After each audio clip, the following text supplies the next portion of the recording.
Bonsoir.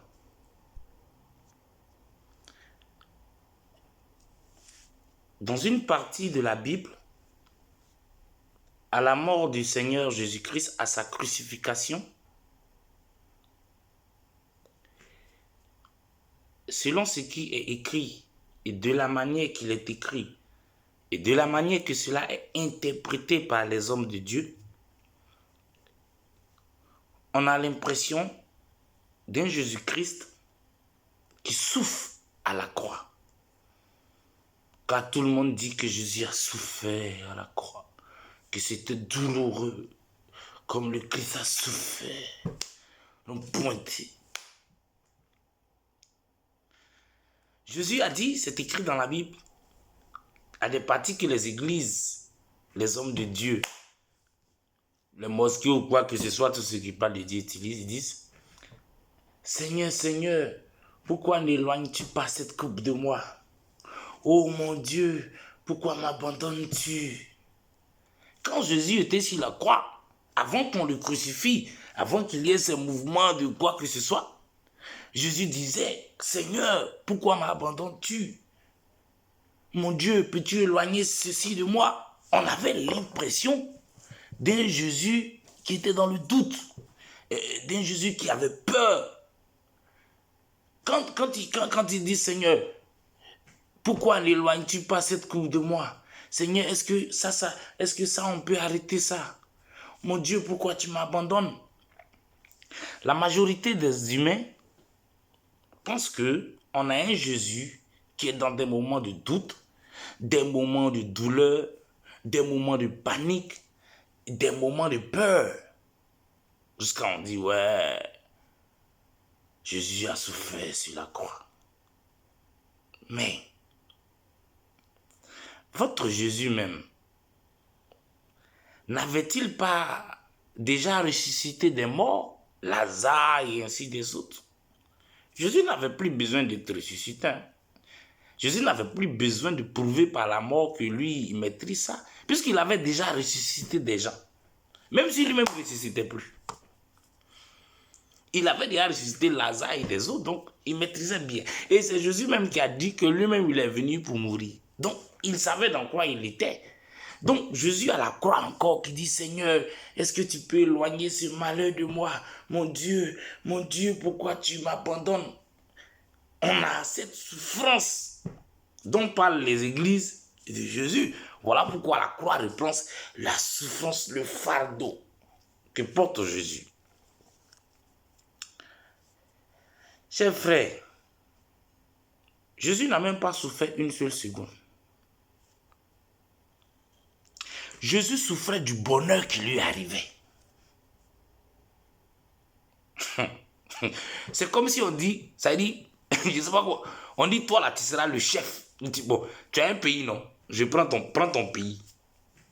Comme moi je viens de la Côte d'Ivoire, je vais prendre la Côte d'Ivoire, excusez-moi. On prend la Côte d'Ivoire, on dit toi là tu seras le président de la République. Bon, on va prendre n'importe quel pays. Toi tu es le président de ton pays. Tu dis moi, ça ne m'intéresse pas. On dit non, tu es assez bien et tu as été choisi parce que ça c'est pas quelque chose que c'est un don. C'est quelque chose de tes parents. Toi tu es obligé, c'est comme la royauté là, vous voyez un peu non, chez les rois, voilà. Tu es obligé d'être le président. Pour toi c'est un bonheur. Toi. Pour Jésus, il devait être le roi du monde. Sur la terre. Sous la terre. En haut de la terre. Devant la lumière. Hors de la lumière. Jésus allait apprendre la clé du paradis. Le secret de la résurrection. Jésus allait décider des morts et des vivants. Ceux d'en haut, ceux d'en bas. Ceux de l'homme, ceux du premier, du deuxième, du troisième jusqu'au septième ou au neuvième monde. Jésus allait être le prince de tout ce qui est à l'œil nu, caché dans le ciel, hors du ciel, dans l'univers, hors de l'univers. C'était trop. C'est comme si un matin on te réveille, on dit toi là, à parler d'aujourd'hui, tu es le président du monde. Tu dis, moi, oui, ici, j'ai si manate ici là. On dit, oui, pourquoi? On dit, non, c'est ton papa qui t'a donné, puisque tu dois hériter de ça. Hein? Et ce moment d'intronisation-là, où on va t'introniser chef du monde, là, ça, c'est ça, vous appelez la croix, là. Maintenant, il y a des gens qui sont tellement humbles, parce que, tu vois, Dieu est vérité. Donc, avant que toi-même on te choisisse, là, on sait qu'est-ce que tu penses, comment tu es, mais tu vas fabriquer. Donc, il y a des gens qui sont tellement bons, être chef, là, c'est pas tout le monde qui veut. Ça, vous reconnaissez. C'est pas tout le monde qui veut être un président. Non, il y a des gens qui ont bien des libertés, aller à la plage, qui ne veulent pas marcher avec garde des corps. C'est pas tout le monde qui veut être chef. Les Jésus, là, ils sont dans ce cas. C'est pour ça qu'ils sont humbles. Jésus a refusé ça plusieurs fois. Il a dit non, mais choisis quelqu'un d'autre.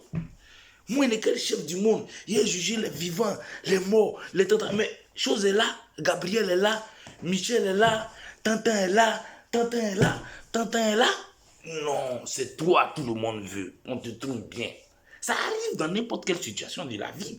Que parmi vous, au lieu qu'on va décider un chef, vous-même vous partez voir quelqu'un qui dit non, mon frère, toi tu es trop bien, on préfère te confier cette affaire-là.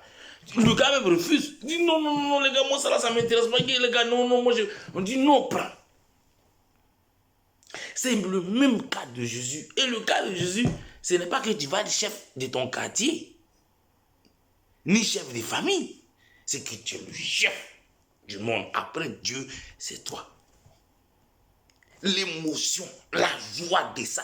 Mon frère, toi où tu es assis là-bas, ma soeur, ou toi où tu es assise là, ta tête on dirait pour moi ici là.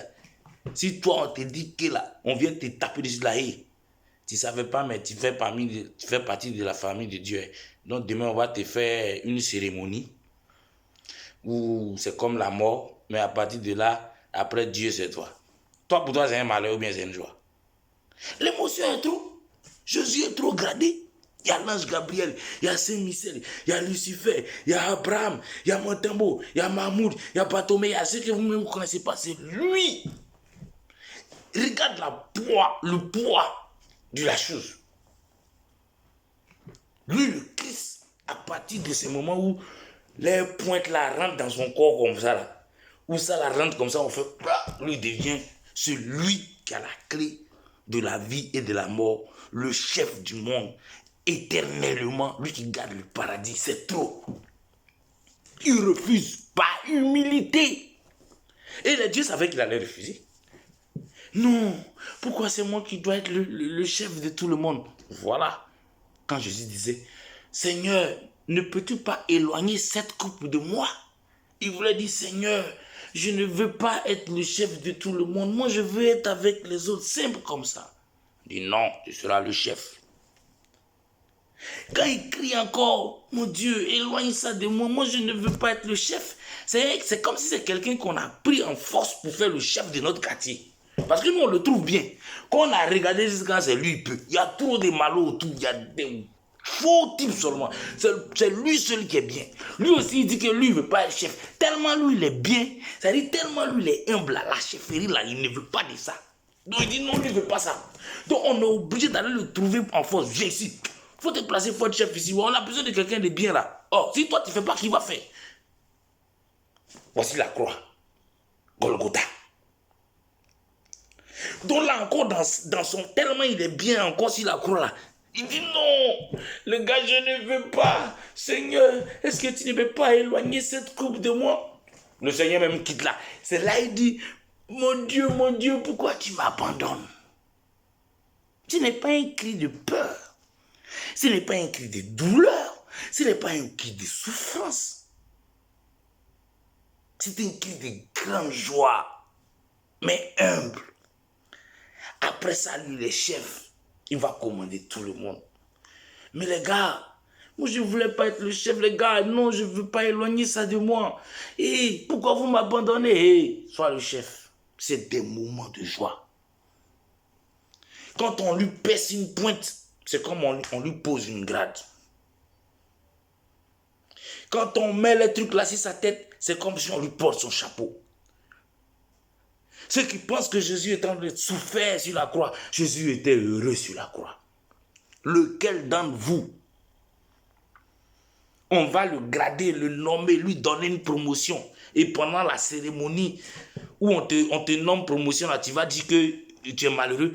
Il y a même dans des traditions africaines où pour que les jeunes garçons rentrent, soit des hommes, comme on appelle ça, les faits de génération, des choses comme ça, souvent c'est un caractère très violent, où on frappe les gens, j'en ai vu plein comme ça dans des pays à Caen, où on frappe les gens, la cérémonie, les gens se mettent nus, c'est des moments difficiles. Tu vas dire qu'eux ils souffrent. Tu vas dire qu'eux ils souffrent.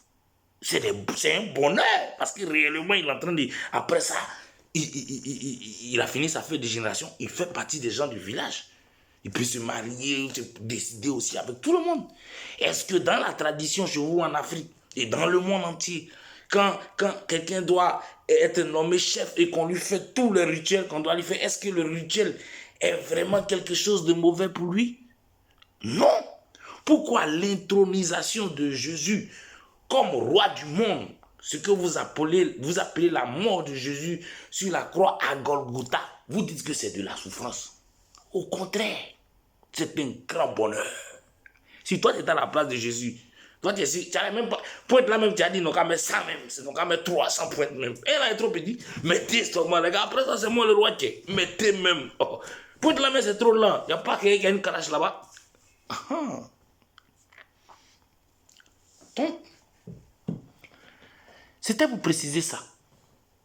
Comme souvent vous associez beaucoup la mort de Jésus, la croix, à la souffrance. Quand je vois souvent les catholiques, là, les gens, là, ils ont des marches de souffrance. Là, on dit, on suit la croix de Jésus et la marche. Et il y a des voleurs qui se mettent souvent, nous, des voleurs de poulet du quartier. Souvent, là, quand ils n'ont rien à faire, c'est eux qui sont seulement à l'église. Et ils se mettent, nous, on dit, on frappe la croix. On appelle ça comment même? La marche de quoi, là? Non, les gens sont forts. On dit quoi? La marche de Jésus, là, avant qu'on le tue, il y a une marche que les catholiques font, là, avant la Pâque, là, où on frappe les gens et puis on se ressuscite. Des sorciers comme ça. Ce n'était pas de la souffrance. Quand Jésus a dit, Seigneur, Seigneur, éloigne ça de moi.